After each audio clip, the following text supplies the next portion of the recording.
Look, I know the Seattle power play has been downright bad for the majority of the season, but it's hard to even get to the power play in the first place when you spend the entire game on the penalty kill.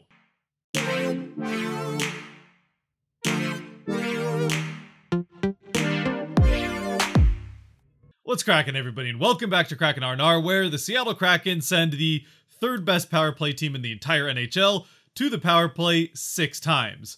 Somehow that doesn't actually end up being the difference in the game, but the Kraken still lose 4-1 to the St. Louis Blues anyway. And yes, this loss does help them keep pace with the Habs and Coyotes for that race at the best odds of the first overall pick.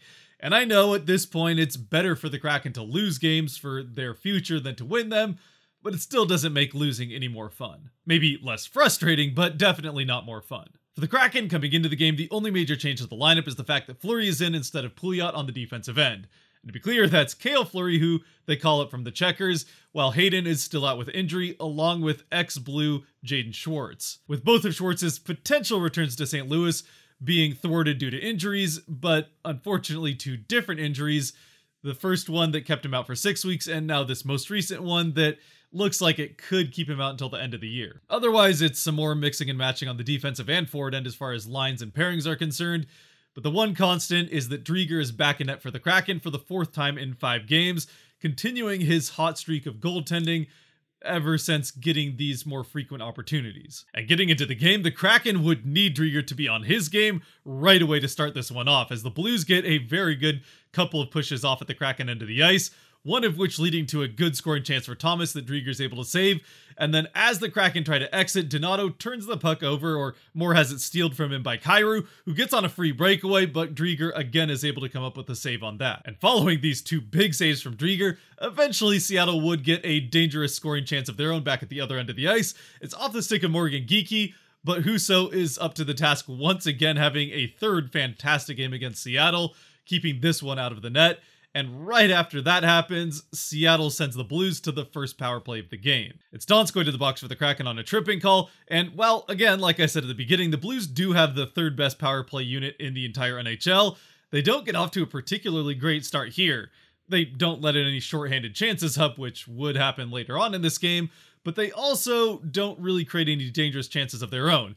However, as the power play gets into the back half of it, that all changes and the Blues do start getting off some good shots on goal. Fortunately though, Driedger is up to the task once again and turns out to be Seattle's best penalty killer, as the Kraken are successfully able to at least kill off this first Blues power play. Driedger even throwing in a bonus save on a very good chance for Kyrou right as the power play comes to an end, and Seattle does escape this entire Blues push. Unfortunately, it doesn't take very long for the Blues to end up back on the power play as McCann gets called for a high sticking call, and this one is a double minor, which, I gotta say, maybe they just didn't show the whole thing on the broadcast, but it seemed like a pretty soft call to have this as a double minor. Yes, it absolutely was a high sticking, but the double minor still seemed like a bit much. With that being said, it almost works out to Seattle's advantage, as this massively improved penalty kill unit that Seattle has continues that trend of creating shorthanded chances going back the other way. And in the first half of the double minor, or I guess the first of the 2 penalties, it's Gord who gets an open look off. His shot is saved, but rebounds out to Borgen, who fires off a one-timer, saved once again, though his rebound comes out to Susi, who gets a wide open look and just puts it wide of the net. The Blues spend a little while failing to get a shot off on their own power play, and then as we get into the second penalty of that double minor, the Kraken once again push the puck down the ice shorthanded. This time it's Carson Kuhlman creating a very nice play single-handedly, getting the puck to the net and taking a shot. This one again saved, but it rebounds out to once again a wide open Borgen, who one-times it and it's saved again. And then unfortunately this time it comes back the other way. It's a 2-on-1 chance for the Blues. It's Robert Thomas who plays catch with, I think it was Barbashev, maybe Buchnevich, I don't really know.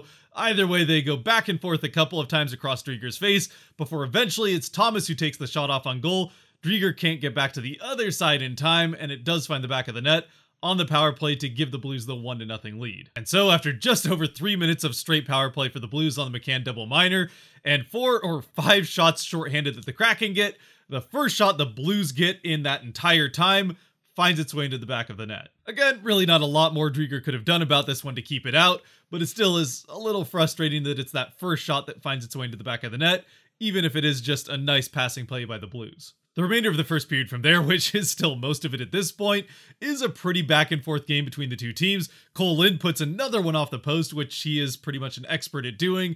Unfortunately, there aren't points associated with that. In fact, not even shots on goal if it doesn't go in. But either way, he gets that close to tying the game up. Meanwhile, at the other end, we're hearing a whole lot of the from the home crowd as Drieger makes save after save on very good Blues chances. And eventually, we get to the end of the first period with the score still 1-0 St. Louis. Just like the end of the first, the start of the second is rather uneventful for the first quite a few minutes of it, right up until Tarasenko takes his turn at putting one off the post and out, but not long after the Kraken catch a bit of a break with that shot going off the far post.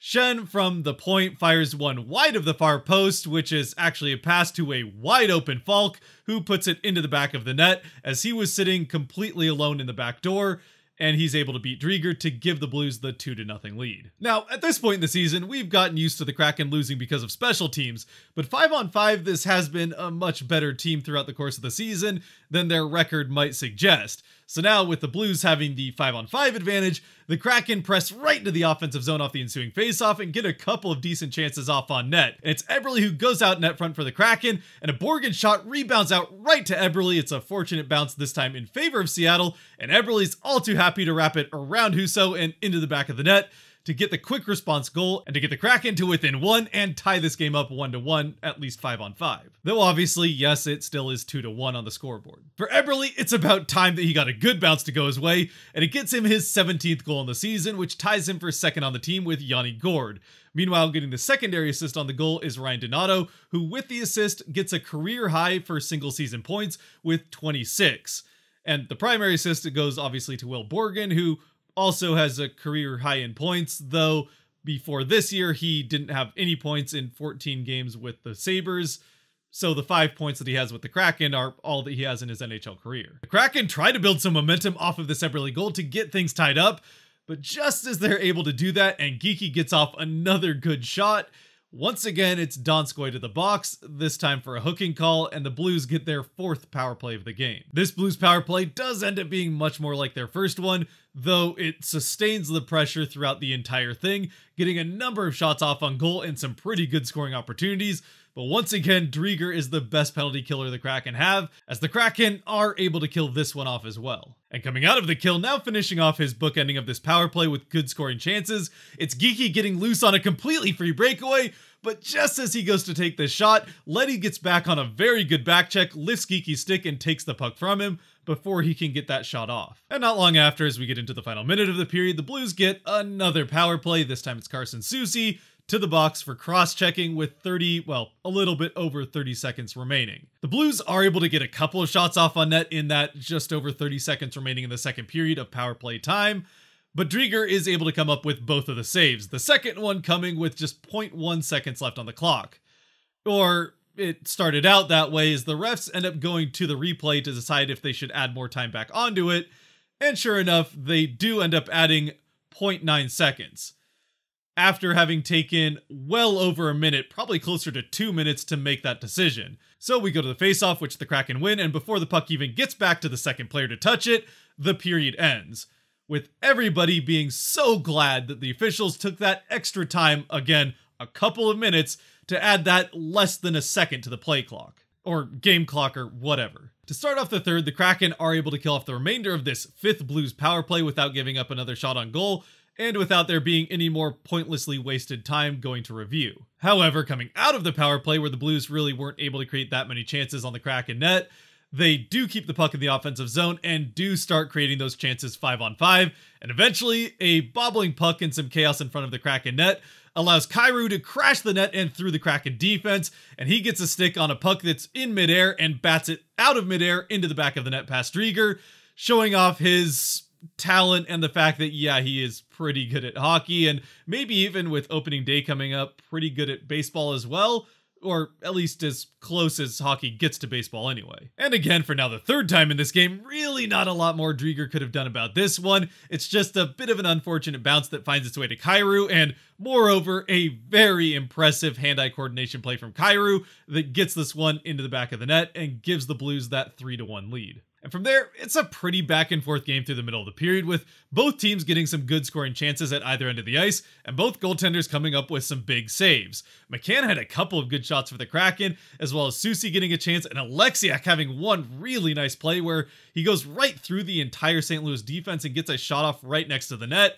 Still, Husso's able to come up with all the saves, and at the other end, Drieger had a couple of highlight reel saves himself. And eventually, all of that leads to the inevitable in this game, another St. Louis power play. Once again, this power play is also successfully killed off by the Kraken, who in the end kill off 5 of 6 Blues power plays, which, considering how the season as a whole has gone for the Kraken penalty kill, and how the Blues have a 26.4% chance of converting on the power play, that's a pretty good night for Seattle, all things considered. Still though, at this point in the game, even though the Kraken do kill off this power play, with the 2-goal deficit, it takes 2 valuable minutes of game time with it.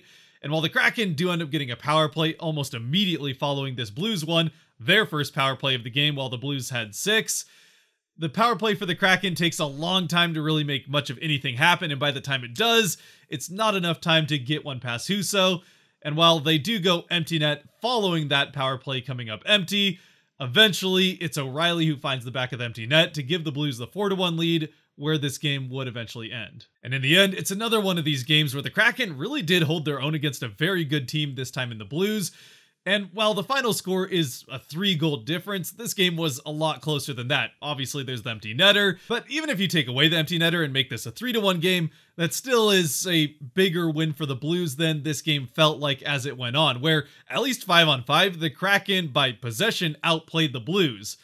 However, when you send a team to the power play 6 times in a game, regardless of how good they are on the power play, even if they don't score on it, it does do a pretty good job of killing your momentum, which was the case multiple times in this game for the Kraken. Aside from that, the other big difference in this game is the fact that the Blues just took advantage of more opportunities that they have, whether they were given to them or created, more often in their case created against the Kraken than given to them, as Seattle played a pretty good defensive game, all things considered.